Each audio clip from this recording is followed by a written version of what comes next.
ये आकाशवाणी है। प्रस्तुत है कार्यक्रम कंट्री वाइड। इसके अंतर्गत सुनिए भारतीय अंतर्राष्ट्रीय फिल्म महोत्सव 2024 के निदेशक शेखर कपूर के साथ आकाशवाणी संवाददाता ओमवेश उपाध्याय की विशेष बातचीत। श्रोताओं, आज हमारे साथ हैं भारत के जाने माने फिल्मकार और इफ्फी के 55वें संस्करण के फेस्टिवल डायरेक्टर शेखर कपूर जी। शेखर जी, कार्यक्रम में आपका स्वागत है। शुक्रिया जी। शेखर जी, अगर हम इफ्फी के इस संस्करण की बात करें तो क्या कुछ नया या क्या कुछ अलग हमें देखने को मिलने वाला है पिछले सारे संस्करण से? सबसे पहले चीज़, हम सब कुछ सेलिब्रेट करते हैं, इंटरनेशनल सिनेमा और अपने, लेकिन ऑडियंस को सेलिब्रेट नहीं करते। हम हैं क्योंकि ऑडियंस है, हम हैं। मुझे याद है बचपन में हम जाते थे थिएटर, तो वो पंखों की आवाज़ आती थी इतनी ज़ोर से, एयर कंडीशनिंग होता नहीं था, गर्मी और पसीना आता था, और साथ में ज़रूर कोई माँ बैठी होती थी, उसके साथ बच्चा रो रहा होता है, और नीचे कभी कभी चूहे थे, फिर भी हम जाते थे फिल्म देखने। तो फिल्म देखना तो हमारे कुछ ऐसा है कि हमारे स्किन में है, कुछ है इंडिया में, कि हम दुनिया के सबसे बड़े फिल्म मेकर हैं, सबसे ज़्यादा, और सबसे ज़्यादा फिल्में हम देखते हैं। तो उस ऑडियंस को भी सेलिब्रेट करना चाहिए, चाहे अच्छी हो चाहे बुरी हो। जाते हैं, कुछ पैसा देते हैं, और उसी लिए तो हम खड़े रहते हैं। तो इस साल मैं कहता हूँ कि चलो ऑडियंस को सेलिब्रेट करें आगे चल के। दूसरा ये है कि थोड़ा सा टेक्नोलॉजी तो आ रहा है, टेक्नोलॉजी तो बदलता रहता है। ऐसा ना हो कि हमारी फिल्में, हमारे फिल्म मेकर पीछे रह जाएं। तो वेव्स इसलिए हमने डाला है उसमें कि लोग आकर हमारी देखें टेक्नोलॉजी। और हमारे यहाँ के जो लोग हैं, यूथ, वो सबसे पहले टेक्नोलॉजी को अडॉप्ट कर लेते हैं। सबसे पहले आप अगर आज फेसबुक को इंडिया में बैन कर दो, फेसबुक गिर जाएगा। फिल्म एक फॉरेन टेक्नोलॉजी थी, वेस्टर्न टेक्नोलॉजी थी, लेकिन उसको, टेक्नोलॉजी को लेकर हमने दुनिया की सबसे बड़ी फिल्म इंडस्ट्री खड़ी कर ली। लेकिन आगे क्या टेक्नोलॉजी आने वाली है? आगे एआई आएगा, तो एआई के ऊपर कुछ लोग वो सिखाना कि ऐसा ना हो कि हम पीछे रह जाएं। फिर डॉक्यूमेंट्रीज भी होती हैं, लेकिन 30-30 सेकंड की फिल्में होती है कहानी बताने का एक जरिया। तो कहानी तो हम 30 सेकंड में बता सकते हैं, 1 मिनट में भी बता सकते हैं, और वही हो रहा है। अब लोगों के पास शायद टाइम नहीं है, हम फ़ोन पे देखना चाह रहे हैं, फ़ोन पे 3 घंटे की फिल्म देखना तो मुश्किल है। लेकिन छोटी छोटी फिल्में लोग, यूथ बना रहा है, तो वो उसके बारे में हमको चर्चा करनी चाहिए और उसको इंकरेज भी करना चाहिए। चाहे आप यूट्यूब पे फिल्म डालें 3 मिनट की, 1 घंटे की, या 30 सेकंड का वीडियो पर फिल्म आप डालें, ये सब टेक्नोलॉजीज आगे बढ़कर बहुत इंपॉर्टेंट हो रही। और कहानी बताने के बहुत सारी हैं जो अब यंग, हमारे यूथ की बात करूंगा मैं, हमारे जो यंग लोग हैं वो अडॉप्ट कर रहे हैं, पॉडकास्ट कर रहे हैं, क्या क्या नहीं कर रहे हैं। तो उस पे थोड़ा ध्यान देना, वो वेज में आएगा। लेकिन एआई पर मैं भी 1-2 सेशन यहाँ कर रहा हूँ कि एआई ये चीज़ क्या है और कैसी ये चीज़, जो मैं तो कहता हूँ कि बड़े फिल्म मेकर का जो आगे जाकर टक्कर बहुत बड़े दुनिया की फिल्मों से नहीं होगी। 15 साल की लड़की है, किसी बांद्रा के स्लम में बैठी हुई, वो एनिमेशन एआई सीख रही है, और फिर वो हमारी जो बड़ी बड़ी 300, 400 बड़े की फिल्में हैं वो ऐसी बना देगी, कंप्यूटर पे बैठे बैठे बना देगी। उसका कोई कॉस्ट ही नहीं, सिर्फ सॉफ्टवेयर उसको हायर करना है कॉस्ट। तो ये बदलाव बहुत आ रहा है, और ये बदलाव हमारे फिल्म मेकर्स को सीखना चाहिए।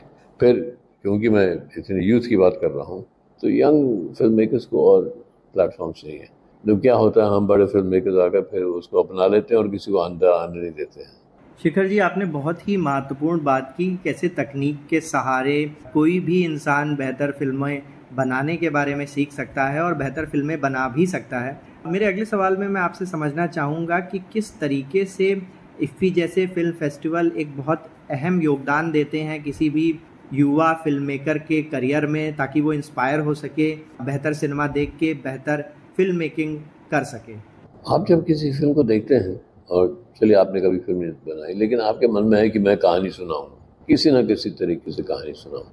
फिर आप फिल्म देखते हैं और आपको रोना भी आता है, आपको हंसी भी आती है, और कहानी भी अच्छी लगती है। फिर घर जाकर आप सोचते हैं ये कहानी तो बहुत अच्छी थी, ये कैसे बनाई, कैसे दुनिया में फैलाई। तो इसलिए फेस्टिवल बहुत इम्पोर्टेंट है कि यंग लोग आए। 10-15 हज़ार लोग तो इस बार आ जाएंगे, और अगर कमरे और हों तो 20-25 हज़ार लोग आएंगे। यंग लोग कहीं कहीं से, पूरे हिंदुस्तान से आते हैं, और वो देखेंगे, कहेंगे हम भी कहानी सुनाए। तो देखें ये लोग कैसे सुनाते हैं, कुछ सीखने को मिलता है। अगर आपको पोइट्री लिखने का शौक है तो दुनिया के सबसे पोइट को सुनते हैं आप। अगर आपको म्यूज़िक कंपोज करने का शौक है तो दुनिया के सबसे बड़े कंपोज़र और इंडिया के सबसे ए रहमान के गाने आप सुनते हैं कि ये कैसे बनाता है, मैं भी बनाना चाहता हूँ। तो ये सब दूसरों को सुनने से आपको सीखने को मिलता है। इसलिए जो फेस्टिवल आते हैं में तो सीखने को मिलता है। और अच्छा है थिएटर में 500-600 लोग हों, सब हंस रहे हैं, तो आपको पता है कि ये तो सबको इफेक्ट कर रहा है, सिर्फ मुझे ही नहीं। तो फेस्टिवल में आकर ये सीखना ही बहुत इम्पोर्टेंट है, एक्सपीरियंस करना। शेखर जी, क्योंकि हम बात कर रहे हैं फिल्मों की और कैसे उनका एक बहुत बड़ा प्रभाव होता है बाल मन पर, एक युवा फिल्म मेकर के एस्पिरेशंस पे, आपके लिए वो पहली फिल्म कौन सी थी? ऐसा कोई एक जीवन का लम्हा जब आपको लगा कि मुझे फिल्में बनानी है, बेहतर काम करना है फिल्मों के क्षेत्र में? मुझे बचपन में मैं गया था फिल्म देखने। मेरे स्कूल के पास एक सिनेमा हॉल था, वहाँ फ्री फिल्म दिखाते थे हर संडे। मुझे याद है टार्ज़न देखी मैंने। एक आदमी एक जंगल में चिल्ला रहा है, उधर से गोरिल्ला आ रहा है, शेर भी आ रहा है, ये, और मैं उस दुनिया में खो जाता था। तो शुरू में कभी बच्चों की फिल्म भी देखी, सब कुछ देखा, तो ऐसा लगा मैं खो जाता था फिल्म में। फिर कोई हिंदी फिल्म देखी, मैंने कहा पहली हिंदी फिल्म मुझे समझ में नहीं आई, लेकिन वो थी उड़न खटोला। कुछ समझ नहीं, बच्चा था, लेकिन मुझे वो याद है गाना, लिम्मी का गाना, उड़न खटोले वाले, उड़न खटोले, ऊपर से कुछ जहाज आ रहा है, ये क्या है। तो बचपन में ऐसा लगा कि यार ये तो सब देख रहे हैं, देखो थिएटर में बैठे टार्जन जब किसी शेर से लड़ता है तो सारा हॉल ताली मारता है, ये कैसा है। तो आहिस्ते आहिस्ते फिर मैंने कहा ये मैं करना चाहता हूँ, अपनी कहानी सुनाकर दूसरों को प्रभावित करना चाहता हूँ। शेखर जी, बतौर फिल्म निर्माता आपका बहुत ही लंबा करियर रहा है, लेकिन इस बार एज अ फेस्टिवल डायरेक्टर के तौर पर किस तरीके से आप जो है एक एडवाइजरी रोल में मदद कर पा रहे हैं फेस्टिवल मैनेज करवाने में, और जो भी नया कुछ हम इस बार देख पा रहे हैं फेस्टिवल में, उसमें किस तरीके से आपका क्रिएटिव इनपुट हेल्प कर रहा है? मुझे तो सर 1.5-2 महीने हुए हैं अभी आए। इस बार मैं ये देख रहा हूँ कि मैं थोड़ा सा एडवाइजरी कैपेसिटी में हूँ, लेकिन सीख रहा हूँ। ये भी तो सीखना चाहिए, क्योंकि फेस्टिवल कब से चल रहा है, कोई चला रहे हैं ऐसा, और अच्छा फेस्टिवल चला रहे हैं, उसको बेहतर कैसे करना है। अब पहले तो सीख लो कि चल कैसे रहा है और कौन चला रहा है और क्यों नहीं ये बात बेहतर कर पाए, तो सब समझना पड़ेगा मुझे। नहीं तो एडवाइस देने वाले तो बहुत खड़े होते हैं, लेकिन अच्छी ठीक एडवाइस देने वाला तो वही सीख कर करने से होता है। शेखर जी, इस संस्करण में विविधता और समावेशिता पर विशेष जोर दिया जा रहा है। चाहे हम युवा फिल्मकारों की बात करें या महिला फिल्मकारों की बात करें, तो कैसे ये सुनिश्चित किया जा रहा है कि सबको समान अवसर मिले, विशेषकर इफ़ी के इस संस्करण में? ये तो होना चाहिए, बहुत अच्छा है। और कुछ ऐसी चीज़ें थी जो हमारे समाज में हम समझते हैं बदलाव आना चाहिए, तो वो बदलाव भी ला सकते हैं। जैसे पुरानी फिल्मों में इलावा, मुझे याद है, अगर आप इंडियन फिल्म की हिस्ट्री देखें तो औरतें रोती रहती थी सर, पति के पैर पर पड़ती रहती थी सर, वो बदल गया, अब नहीं ऐसा होगा। वो क्यों? फिल्मों ने बदला है, फिल्मों ने उसको अडॉप्ट किया, फिर टीवी सीरीज ने उसको अडॉप्ट किया। तो ये बदलाव तो एक सोशल कॉज रिस्पॉन्सिबिलिटी हर फिल्म पे होती है, हर फिल्म मेकर पे होती है, कि आप रिस्पॉन्सिबिलिटी लेना चाहें कि नहीं लेना चाहें। ऐसे हैं कि कुछ वो उन पुरानी बातों की फिर बात करते हैं, लेकिन उनको ऑडियंस एक्सेप्ट भी नहीं करती इतना। अगर आज के भारतीय सिनेमा की बात करें, तो क्या कोई ऐसा विषय या कोई एक ऐसी विशेष थीम है जो कहीं ना कहीं मेन स्ट्रीम सिनेमा जो है उससे गायब दिखाई देती है? आपकी क्या राय है इस पे?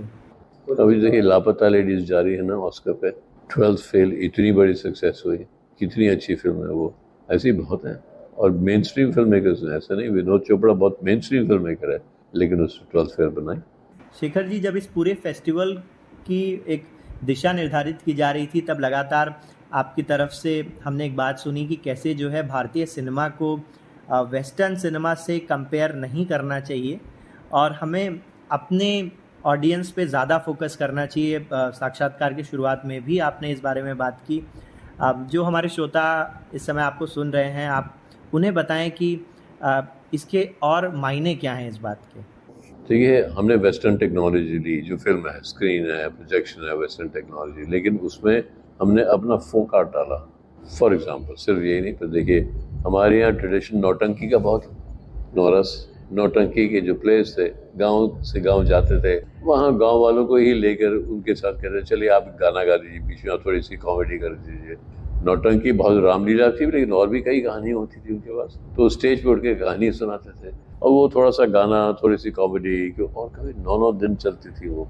कॉमेडी और गाने ना हो तो वो कैसे अभी कहानी 9 दिन सुनाइए। तो उसको हमने अपने फिल्म में अडेप्ट कर लिया। अब उसको हिलाना बड़ा मुश्किल है, क्योंकि ये तो हमारे थिएटर का आर्ट फॉर्म है, आ गया, या पारसी थिएटर का आर्ट फॉर्म वो आ गया इसमें। तो मतलब हमारे तो अंदर रस में जो हमारे कहानी सुनाने के तरीके हैं वो हमने फिल्म में डाल दिए। तो वो तभी तो ऐसे कहते हैं ना, इंडियन फिल्म में गाने या क्यों गाने हैं, इसलिए गाने हैं क्योंकि हमारे रस में, हमारे अंदर गीत बहुत है, इसलिए गाने हैं। शेखर जी, चूँकि आप बात कर रहे थे कि कैसे भारत के अलग अलग प्रांतों में विभिन्न तरीक़ों के लोकगीत और नाटक प्रचलित हैं और जिनका सिनेमा में भी हमें कहीं ना कहीं एक अक्स दिखा, मैं आपसे समझना चाहूँगा कि कल उद्घाटन समारोह में वेव्स OTT लॉन्च हुआ प्रसार भारती का, जो कि तकरीबन 12 भाषाओं में सिनेमा और कंटेंट देने वाला है। तो कैसे रीजनल सिनेमा की एक बेहतर पहुंच इससे सुनिश्चित हो पाएगी? और हाल के सालों में हमने देखा है कि कैसे जो है रीजनल सिनेमा ने बहुत तरक्की की है। तो भविष्य कैसा देखते हैं आप भारतीय रीजनल सिनेमा का? अभी रीजनल सिनेमा नाम छोड़ देना चाहिए। क्यों? एक बार ऐसा था कि मैं चेयरमैन था इंडियन फिल्म अवार्ड्स का, तो वैसे ये हिंदी फिल्म है, ये रीजनल फिल्म है। रीजनल फिल्म तो हिंदी फिल्म से बहुत ज़्यादा बेहतर है। क्या ये रीजनल फिल्म क्यों बोलते हैं? बॉलीवुड जिसको हम कहते हैं ना, उसकी जो बिल्कुल मीडिया ने ग्लेयर इतना बड़ा कि उसके वो हेडलाइट के पीछे क्या है वो आपको दिखाई नहीं दे रहा। अब छोड़ दिया, अभी तो अब क्या है, RRR सबको बीट कर रही है। रीजनल सिनेमा हिंदी सिनेमा से बेहतर हो गया, तो अब हम कहते हैं तेलुगु सिनेमा, अब तो रीजनल नहीं कहते। तो रीजनल एक ऐसा था कि वो वहाँ के हैं भैया, वो ज़्यादा इंपॉर्टेंट लोग नहीं है, लेकिन हिंदी सिनेमा है। अभी आप देखिए तो रीजनल सिनेमा कोई नहीं है, तेलुगु सिनेमा है, तमिल सिनेमा है, मलयालम है। जो मुझे तो लगता है सबसे अच्छी फिल्में आजकल मलयालम सिनेमा में बन रही हैं। बंगाली है, उड़िया है, पंजाबी है, बुंदेलखंडी है, और बड़ी इंडस्ट्री है। तो रीजनल सिनेमा को आप कह नहीं सकते। हिंदी सिनेमा की प्रॉब्लम ही यही थी कि हम कहीं के नहीं हैं, बस जनरल हैं। तो उसमें आप देखें, वो मिस्टर समीर होते थे या मिस्टर पुरी और मिस्टर अनिल और मिस सीमा, उनके कुछ दूसरे नाम ही नहीं होते थे, क्यों? उनको डर लगता था कि नाम दे देंगे तो कुछ लोग कहेंगे वो कौन है। तो इसीलिए रीजनल सिनेमा अपने रूटेड तरीके से बाहर निकला है और कहा कि आप गलत। शेखर जी, चलते चलते मैं चाहूँगा कि आप हमारे सभी श्रोताओं को जो आपको सुन रहे हैं, अगर आप कोई संदेश देना चाहें या एक प्रोसेस बताना चाहें कि कैसे बेहतर फिल्म मेकिंग की जा सकती है और करियर में बेहतर किया जा सकता है। देखिए, करियर बनाना और फिल्म बनाना दो अलग अलग चीज़ें हैं। करियर तो ऐसा है कि मैं फिल्म बनाऊँ, उससे पैसे कमाऊँ, या आप कहें कि बस मैं फिल्म बनाना चाह रहा हूँ, वो तो कभी भी बन जाएगी आपसे। आप अपने सेल फोन पर बना के वो एडिटिंग में डाल दीजिए और यूट्यूब पे दे दीजिए, आपकी फिल्म बन गई, आपकी फिल्म एडिट हो गई, आपकी फिल्म रिलीज हो गई। कई फिल्म मेकर वहाँ से निकलेंगे। लेकिन कहानी सुनाने का पैशन वो नहीं है तो मत करो, फिर तो ऐसी शौक है। अब पैशन है तो फिर आप फिल्म बनाओ, फिर आप अच्छी हो सकता है कि आपकी फिल्म न चले ना लें, पर ठीक है, वो आर्टिस्ट को तो रिस्क लेना ही होता है। आर्ट में ऐसा ही होता है, एक पैशन है, वो पैशन बढ़ता रहता है और बाधाएं आती हैं और ऑब्स्टिकल्स आती हैं, और जितनी बड़ी ऑब्स्टिकल उतनी ऊपर छलांग मारनी पड़ती है, उतनी ज़्यादा क्रिएटिविटी चाहिए। तो ये सब सोच के आगे चलना है कि ये आसान ज़िंदगी नहीं है, लेकिन कौन कहता है कि आर्टिस्ट की आसान ज़िंदगी। बिल्कुल सर, संघर्षों की सीढ़ियाँ ही चढ़ के सफलता मिल सकती है। सही है। शेखर जी, आज हमारे साथ कार्यक्रम में जुड़ने के लिए और आकाशवाणी से विस्तार से बातचीत करने के लिए आपका बहुत बहुत धन्यवाद। शुक्रिया। अभी आप सुन रहे थे भारतीय अंतर्राष्ट्रीय फिल्म महोत्सव 2024 के निदेशक शेखर कपूर के साथ आकाशवाणी संवाददाता ओमवेश उपाध्याय की विशेष बातचीत। ये कार्यक्रम आकाशवाणी के समाचार सेवा प्रभाग द्वारा प्रस्तुत किया गया। इसे आप हमारे mobile app news on AIR और YouTube channel news on AIR official पर भी सुन सकते हैं। इस कार्यक्रम के संबंध में अपनी प्रतिक्रिया आप हमें ईमेल या व्हाट्सएप के माध्यम से भेज सकते हैं। ईमेल का पता है airnsdtalks@gmail.com और व्हाट्सएप नंबर है 9289094044।